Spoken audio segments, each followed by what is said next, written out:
Hertz Fast Lane, powered by Clear, gets you through the exit gate and back to our podcast faster. As a frequent traveler, I appreciate speed and efficiency when I'm on the go. Hertz Fast Lane gets you through the exit gate in seconds, and it's free for all Hertz Gold Plus Rewards members. Learn more at hertz.com.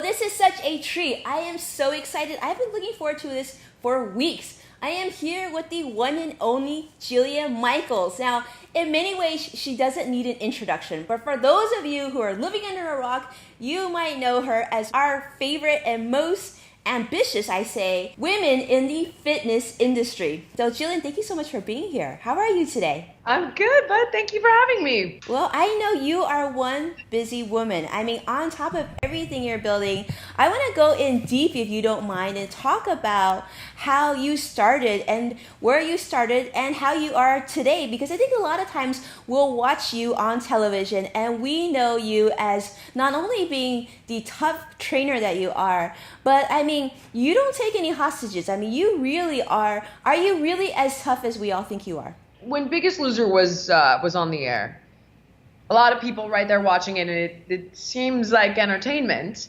But when you're actually working on the show and you've been tasked with a group of individuals on a time frame, so you're essentially dealing with a life or death intervention that exists in what could only be a week or what maybe could go 3, 4, 5 months, you don't know.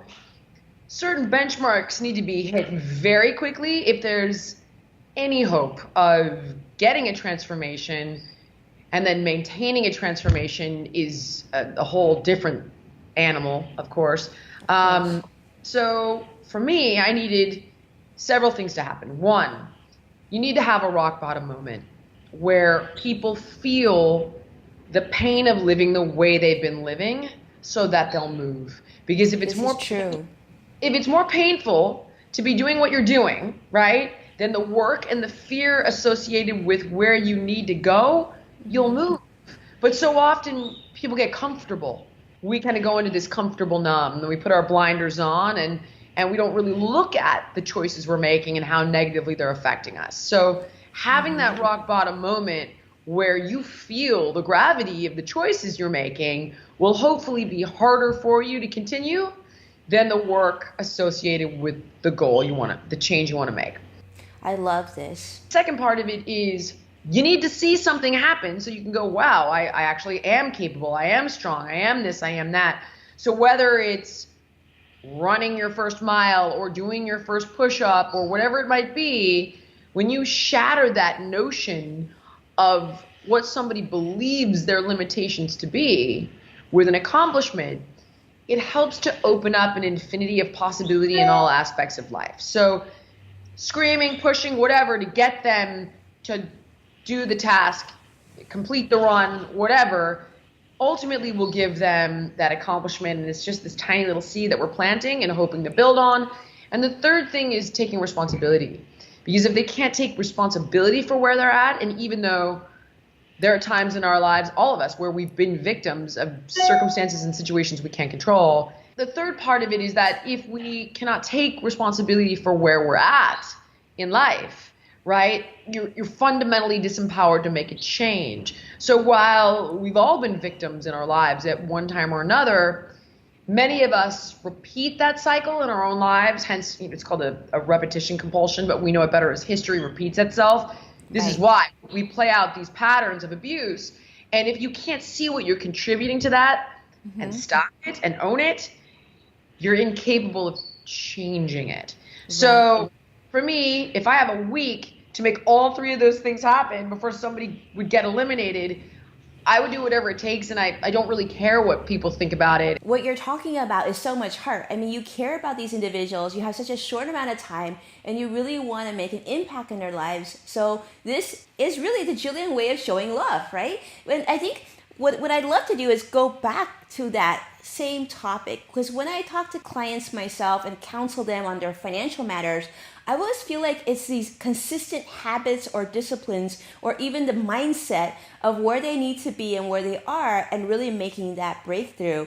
And I read a little bit about your bio, and I know, like, I don't know if many people know this, but you have a very similar story to many of us. You grew up younger, and when you were younger, you also had weight issues, right? And you worked yourself through that, and you didn't have this picture perfect childhood. So talk us about that. I mean, you started your own business at 28 years old. How did that come about? God. Well, when I was 17, I fell into fitness training because I had graduated high school early. I was training for my black belt and delivering pizza, right? That's awesome. Staggering, I know. And I think I was making like $8 an hour or something with tips. So I'm training for my black belt, and people will come up to me and ask me if I was a trainer. So my mom, thank God, had the foresight to get me my first little fitness certification. And I started training people because I was making $15 an hour and I was rich. Right, exactly. And I loved it, but I took it for granted for years. Then at 24, I kind of fell into the shoulds of life, right? Like I started dating somebody who was older and was Ivy League and worked in the entertainment industry. And it was like, oh, I need to get a real job. So I ended up working in the entertainment industry in a real job, and I've never been more miserable, and I've never made less money. And the big lesson here, by the way, is that the more security you seek in life, the less you'll have. That's true. Pursue authenticity and follow your passion. I think that the more benefits you'll reap from that. I speak for myself and others I've witnessed do it. So anyway, I did that, right? And I end up being miserable and get myself fired from the business for a million different reasons, but basically it was just filled with jerks, and I let a few of those jerks know that they were jerks. And at that point, I'm now 27 with no job, and I don't know what the hell I'm going to do with my life. Totally lost.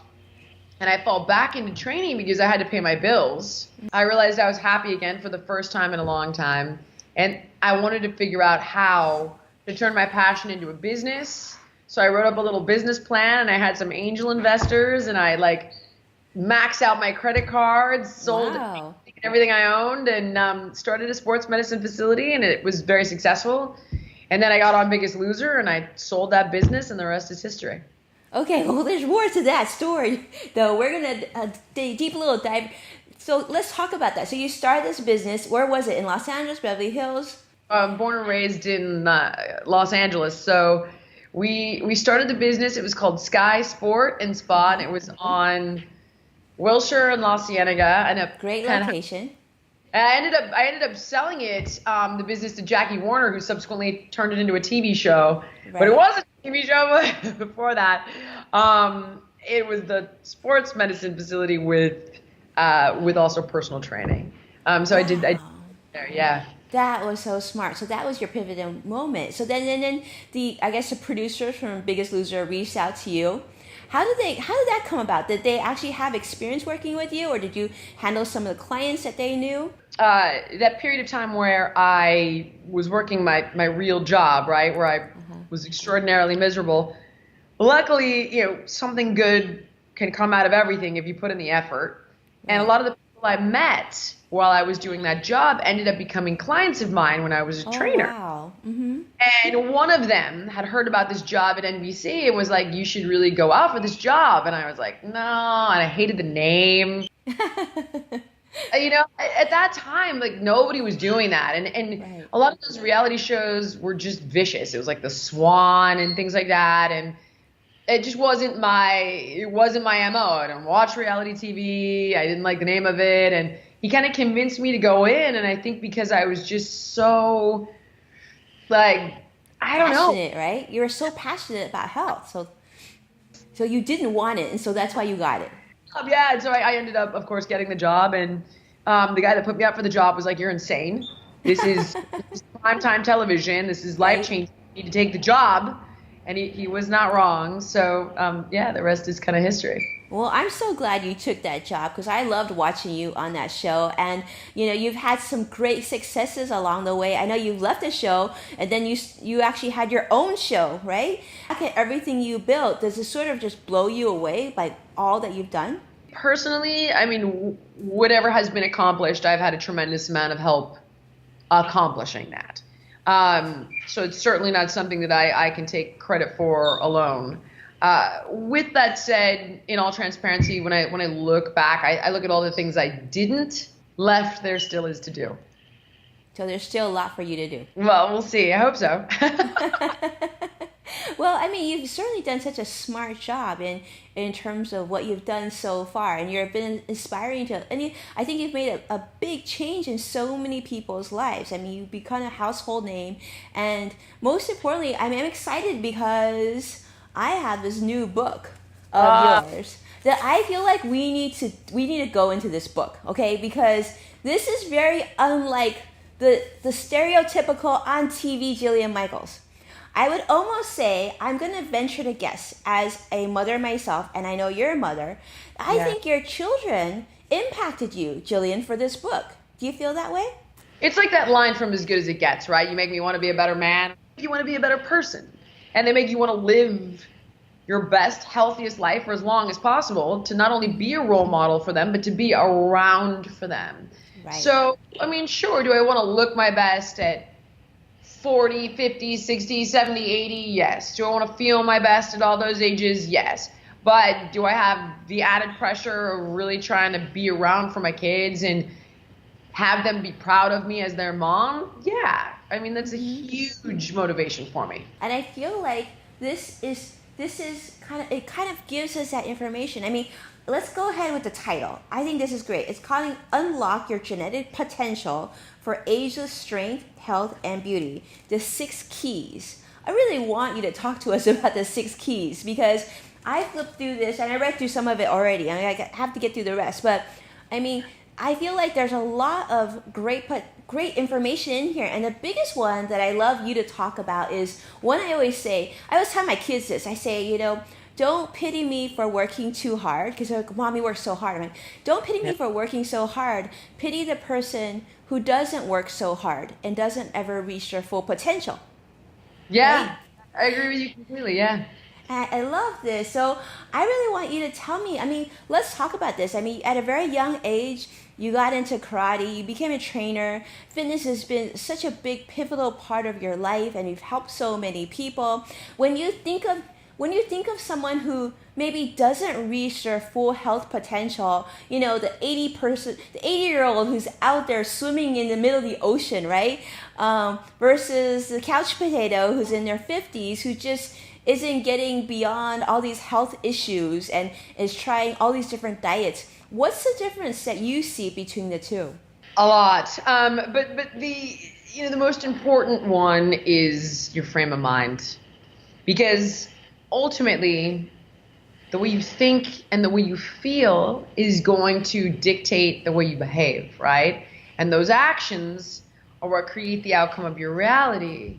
So, for example, people will come up to me and they're like, well, I need a workout for women in their 50s. And, oh, you do? Yeah, I do. I'm like, why? Well, because I'm 50. I'm like, and what does that mean to me? Like, I know 50-year-olds that run marathons. Which kind of 50-year-old are you?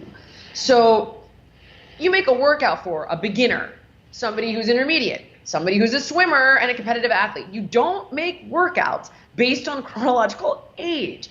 And it's these kinds of mindsets that are really dangerous. Because if you're thinking like, I'm 50 and I have to stop running or stop lifting weights or stop doing push-ups or whatever it might be, of course, all of that is going to accelerate how quickly you age. So there's a hell of a lot of information in the book, but I would say the most important thing is opening up your mind that age is not how many revolutions you make around the sun. It's so much more than that. Well, tell us about that. I mean, what more, like, if you're working with a 50-year-old and they need to get into this mindset, so the first exercise you would have with them is for them to, visualize or understand where they are now and what they need to do? Is that sort of the first step? Right. So the very first thing that the book tells you is there's nothing in your genes that says age, and there's nothing in your genes that says die. So why is that happening, right? And that's what the 6 keys is about. It's about the 6 body processes that determine how well you age or how poorly you age, and subsequently how you make these 6 body processes work for you instead of against you. We've all seen people that are 55 that look like they're 35, and we're like, God, she looks amazing. I mean, J-Lo's 50, for God's sake. Look at her, right? And we've all seen people that are 35 and look like they're 55, and you're just thinking like, whoa, she looks terrible. He looks terrible, whatever it might be. Well, why? That's not genetics. So it's looking at all the various factors from food, fitness, lifestyle, stress management, environmental toxins, the relationships in your life, or an inventory, so to speak, of those components of your life and revamp them. And that's, it's not a, what's the number one exercise? It just doesn't work like that. It requires a very holistic approach to wellness. But if you do the work, the results will be incredible.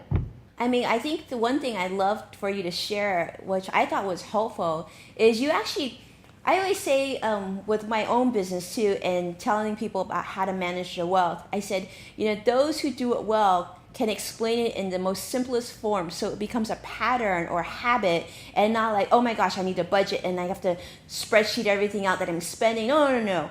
I always say, just do like a 3-day fast per week of that you're not going to spend anything at all. And I love your formula, which is almost just as simple, which is 12 hours, I think it was, right? 12 hours per week of taking care of yourself, right? Is that what you talk about? People can't seem to figure out how to find the time. And I definitely think we are a culture that's caught up in perfection, right? It's all or it's nothing. It's black, it's white. Right.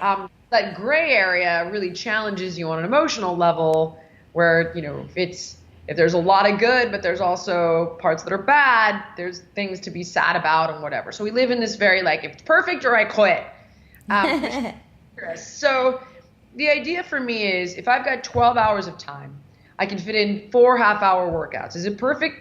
No, but it's enough. A hair appointment, a dentist appointment, my physical, something maintenance, something beauty, something health, right? That gets in all my appointments over the year with my OBGYN, my internist, my dentist, my haircuts, my nails, whatever it might be. Oh, that counts towards the 12 hours too. So like your dentist and your hair, that counts too. That's good. Absolutely. Yeah. And when you break it up, it's like I got 4 half-hour workouts. I get the weekly health maintenance appointment. I got a date night in there. I got a friend time in there. I got some hobby hours in there. Because if you have 112 waking hours in a week and you do 50 towards family and running your household, the dog goes to the vet, the tires get rotated on the car, the kids get shuttled to soccer, and 50 towards work, you got 12 hours of you time, and that's if you're sleeping 8 hours a night. And that's, for me, how I keep the wheels on the bus. You know what I mean? Is it perfect? No. Is it enough? Yeah. It is. I love that. So that's great. So it's very doable in this way because you're talking about 4 half-an-hour workouts a week, which is not crazy, right? Because half an hour goes by pretty quickly if you think about exercising the way you would think you would need to for that sort of intensity. And I love that you talked about the 8 hours of sleep. I've found myself too, without proper sleep, nothing functions correctly. So I love that you talked about that. I think you said between 7 to 9 is ideal. Yes. Right? Yeah. Okay. Absolutely. Good. Life is about, honestly, if you look at the theme, once all of the information had presented itself, right, as I was working on this work with my co-authors, a medical researcher, and the neuroscientists, the endocrinologists, once all of it's all out on the table, there is a theme, and that theme is balance. It's about, not too much, not too little, not too extreme in one way or the other. And so that 7 to 9 hours, that's your sweet spot. Sleep over that, you'll have health problems. Sleep under that, you'll have health problems. Balance is the key to optimal health, period. Well, let me ask this, Jillian, while doing this book and doing your research, what was something that surprised you that you found that you knew maybe, but you didn't know to what extent when you were doing this book? So much, a lot. I would say for years, I was like, alcohol's bad, alcohol's bad, alcohol's bad. Now, would I still drink? I mean, sure, but it would be balance. What's your guilty pleasure, right? And I'd be like, oh, alcohol. But the truth of the matter is, study after study after study after study shows us that, in particular, darker alcohols are going to be better. So red wine, dark beer, whiskey, because they have more antioxidants, more polyphenols. But alcohol itself actually helps to keep your liver primed. Like a car that doesn't get driven, as crazy as it sounds, it helps your liver continue to produce certain enzymes to break down food. It helps to remove amyloid plaques that are associated with Oh, Alzheimer's. interesting. Yeah, no, it's irrefutable. It's bad for weight loss. So the answer is get to a healthy weight. Okay. And no more than 2 drinks. Really, like in a perfect world, you don't want to do more than 2 drinks a night. No more than 6 to 8 drinks a week, so that you can limit, right? Too much, too little. So too much alcohol, bad for the liver, puts on weight, throws off your hormone balance, contributes to breast cancer, ovarian cancer. So that's where it's like moderation, the right kinds of alcohol. But I was totally anti. But the reality is that it will slow down your metabolism if you've done it improperly. But fasting does not mean not eating or under eating. It means a period of the day where you're not taking food in, but it shouldn't affect your calorie intake. Does that make sense? Yes. And the reason fasting is good, and it's actually already built into our lifestyle, it's called breakfast, otherwise known as breaking the fast, which somehow we've got so far away from. But it optimizes a body process called autophagy. And autophagy is essentially when, sorry for these fancy words, but the nutrient sensing pathways of your metabolism go, okay, we're not taking food in. This frees me up to break down dead or senescent tissue. And it's housekeeping. It allows the body to clean out the dead stuff, recycle it, get rid of it, utilize it in one way or another. So you eat too much, you eat too often, you're compromising that process of autophagy. But when you don't eat enough, right, that autophagy process goes after healthy tissue, breaks down healthy bone, breaks down healthy muscle. So again, it's the sweet spot. So it shouldn't affect your calorie intake, and you should create like a 12 to 16 hour period from dinner today to breakfast tomorrow, and that's optimal fasting. So those are just a few of the things that I kind of had to do a 180 on. I really appreciate you talking about this. I've actually done like intermittent fasting, and I find like in terms of energy level, it's been incredibly beneficial. So, and that's in the book too, right? So we're going to read all about that. Yes. I love that. I love that. I'm really glad that you're talking on these topics, because the thing that I love about this conversation is how, you think that, Jillian, that you're going to tell us more extreme ways to get healthy, to live longer. But really it's about sort of this long-term balance, right? Having a little bit of alcohol. The worst. It's the absolute worst thing you can do. I promise you, it's the exact opposite of that. It's all about balance. It's all about balance. I love that. So are you going to give us the 6 keys in here? Yeah. So the 6 keys are essentially these body processes. So it's how your metabolism functions, right? How to preserve your telomeres, how to make your macromolecules or your cells function their most optimally for years and years to come, how to adapt to stress so it's working for you to make you better instead of breaking. That's a big one. Right, exactly. The body's inflammation response, like without your inflammatory response, you couldn't beat the common cold. But when inflammation becomes chronic, you got this little army, right, of white blood cells, and there's no bad guy to go after. They'll go after healthy tissue. And that's when you get autoimmune diseases and things like rheumatoid arthritis, right? So again, it's looking at all of these body processes, these 6 body processes, and then providing people with the information, food, fitness, lifestyle, environment, all of it, mindset, mind-body connection, everything from meditation to your peer group is going to impact these 6 keys for the better or the worse. And that's the information that the book provides.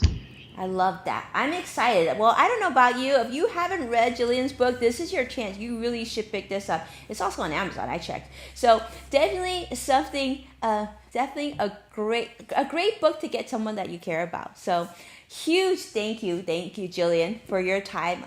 Love getting to know you a little bit better. Is there anything else that you like to share with those who are watching or listening to us today? I mean, there's so much I would like to share, but when it comes to aging, open your mind. It has nothing to do with chronology, right? And everything to do with your attitude, which then affects your behaviors. And anything is possible at any age. It's certainly never too soon. The sooner you start, the better off you'll be, but it's certainly never too late, because you can impact your health and your well-being mentally and physically at any point that you choose to. I love that you said that. It's attitude, and it's making that decision, that mindful decision that you want to take charge of yourself, and knowing that this is longevity. I mean, this is taking the right steps to taking us forward. What are we going to see next from you, Jillian? I mean, I'm so excited. I'm sure you've got way more that we haven't even discovered yet. Can you give us a tease of what's happening in your life next that we should be excited about? Gosh, well, for me right now, I'm very focused on the digital world. So there's the Jillian Michaels My Fitness app, which won Best of from Apple and Google and fitness apps, which kind of allows me to be your personal trainer. It customizes everything Super from cool. your meal plan to me creating customized workouts for you. Or there's workout programs, and we're adding my old DVD library to it as well. So it's really a one-stop shop for people. But we're also working on another project, which is, I can't get into the details of it yet, but we're taking a streaming fitness platform we have and working on a merger with another company to build like the go-to place for the top fitness talent, not just myself. So the goal is to create the kind of one-stop shop premium platform for all of the best fitness talent out there. It's like a kind of a buffet, if you will, of your favorite trainers from various platforms and various modalities. And then that's just something that we're trying to get this deal done. So I can't announce it yet, but we have a company called Fit Fusion that does this. And it's on Amazon, Apple, Roku, Comcast, AT&T, and we're working on a merger with another company to hopefully bring an even better product offering. But that's the world now. It's all digital. It's all digital, and I want to see Jillian on my TV streaming and telling me what to do. That would be awesome, right? Oh, I love that. Well, I guess we have a lot to look forward to. Well, Jillian, if you don't mind, I'd love to have you back at some point to tell us what's next, because we would love to see and follow your sort of entrepreneur journey. You built such an incredible brand, but most importantly, you've impacted so many people's lives. So thank you for that. And most importantly, thank you so much for your time. If we want to follow you on social, where's the best place that we should go to? It's honestly just Jillian Michaels, but I mean, you can go to jillianmichaels.com as well. All my blogs, podcasts, everything's all there. Wonderful. Thank you so much for your time, Jillian. Had a blast. Thank you. You too. Good. Take care now.